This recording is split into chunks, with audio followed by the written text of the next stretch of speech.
সময় ভালো বক্তৃতা দেননি। আর আরো একজন আমাদের আছেন বীর মুক্তিযোদ্ধা এম এ কাশেম মিয়া, আমি অনুরোধ করবো আপনাকে একটু আসছেন। এই পর্যায়ে আমরা দ্বিতীয় পর্বে যদি সম্ভব হয় আরো একটি আলোচনা করব সংক্ষিপ্ত। তার আগে একটি কথা বলে রাখি, সবার জন্য বৈকালীন একটা নাস্তা, ছোটখাটো নাস্তার ব্যবস্থা আছে, আপনারা কেউ যাবেন না।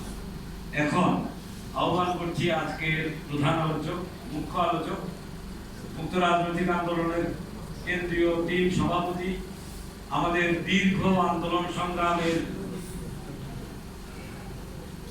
গাইডলাইন জনাব শরীফ হাসান শাহীন ভাইকে তার মূল্যবান বক্তব্য রাখার জন্য। জনাব শরীফ হাসান শাহীন।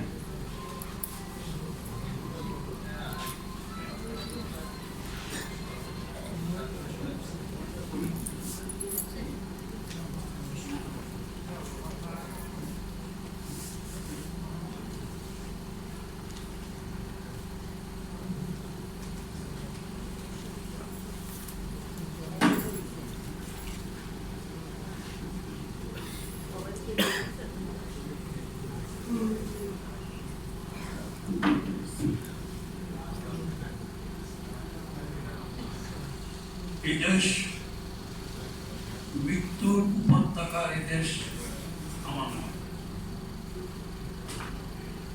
কবিতার লাইনটি আমার নয়, পাঠাতে। আমি আবার বলছি, মৃত্যুর উপত্যকা, এই দেশ আমার নয়। গত কয়েকদিন আগে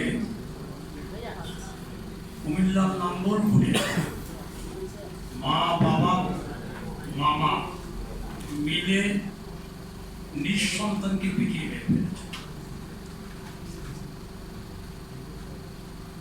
বাংলাদেশের ধর্মীয় প্রতিষ্ঠানগুলোতে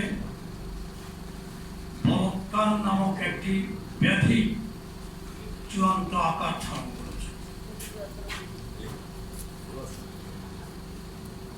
একজন সুস্থ মানুষ যদি প্রতিদিন এই জাতীয় সংবাদগুলো শুনতে থাকে, আমি নিশ্চিত থাকবো সেই সুস্থ মানুষ অসুস্থ হয়ে যাবে। আজকে সমাবেশ মঞ্চে উপস্থিত বিজ্ঞ অতিথি ডাক্তার রশিদ আহমেদ, শহীদুজ্জামান ভাই, আওয়াল ভাই, আকাশ আহমেদ এবং মির্জা হোসেন সহ আমাদের সংগঠনের আরো যারা আসছেন, তাদের সবার প্রতি আমার প্রীতি, শুভেচ্ছা। প্রিয় বন্ধুরা, আমরা আমাদের লিটারেচারে, আমাদের সাহিত্যে, আমাদের বক্তব্যে আমরা বারংবার এই কথাটা বলে আসার চেষ্টা করেছি, দেশটা অভ্যন্তরীণভাবে পরাধীন। দেশটি যে অভ্যন্তরীণভাবে পরাধীন তার দুটি উদাহরণের কথা আমি আপনাদের সামনে কিছুক্ষণ আগে বলেছি। এই দুটি উদাহরণের মধ্যে দিয়ে দেশটির অভ্যন্তরীণ অবস্থা সম্পর্কে আপনাদের ধারণা স্পষ্ট এবং পরিষ্কার হওয়ার কথা। প্রিয় সমাবেশ, আপনারা হয়তো জানেন, দেখেছেন, সাম্প্রতিকতম সময়ে সরকার আমেরিকা থেকে গম কিনেছে সাধারণ বাজার থেকে অনেক বেশি মূল্যে। সাধারণ বাজারের যে মূল্যটি 5 টাকা, সেই মূল্যটি তাদেরকে 20 টাকা দিয়ে কিনতে হয়েছে।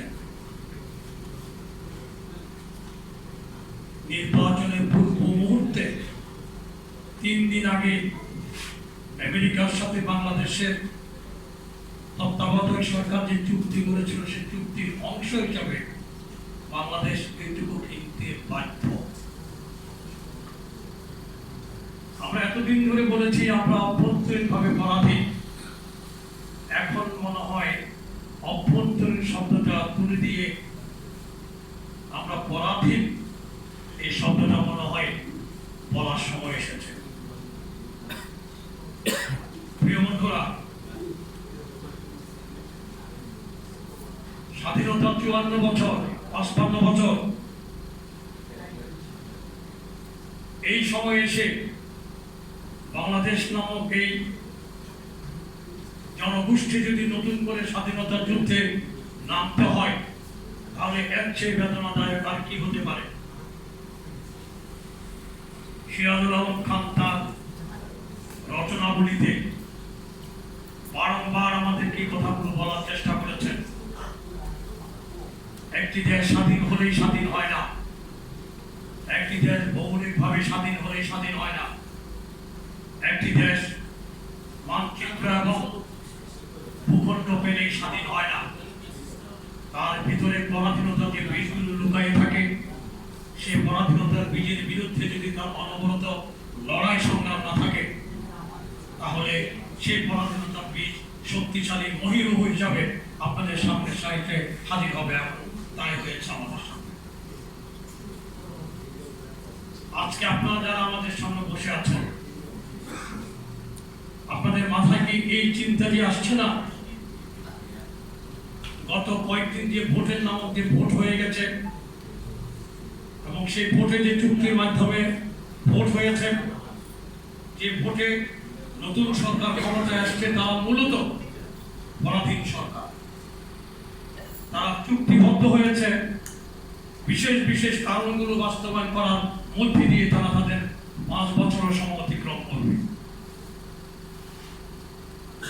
প্রিয় সমাবেশ, মুক্ত রাজনৈতিক আন্দোলন রাজনৈতিক দল হিসাবে অদলীয় মুক্ত রাজনৈতিক আন্দোলন এদেশের সিরাজুল আলম খানের চিন্তাধারাকে বাস্তবায়ন করার জন্য লড়াই সংগ্রাম করছে। মুক্ত রাজনৈতিক আন্দোলন 14 দফার জন্য লড়াই সংগ্রাম করছে। বাংলাদেশের রাজনীতিতে সিরাজুল আলম খান এক অদ্বিতীয় এই কারণে যে রাজনীতিবিদ হিসাবে সৎ থাকার একটি জ্বলন্ত যদি উদাহরণ থাকে, তাহলে সিরাজুল আলম খান ছিল। বাংলাদেশের রাজনীতিবিদদের নির্মোহ সাধারণ জীবনযাপন করার যে অভিজ্ঞতা, আমরা সিরাজুল আলম খান থেকে খুব কাছ থেকে দেখে সেই অভিজ্ঞতা সঞ্চার করেছি।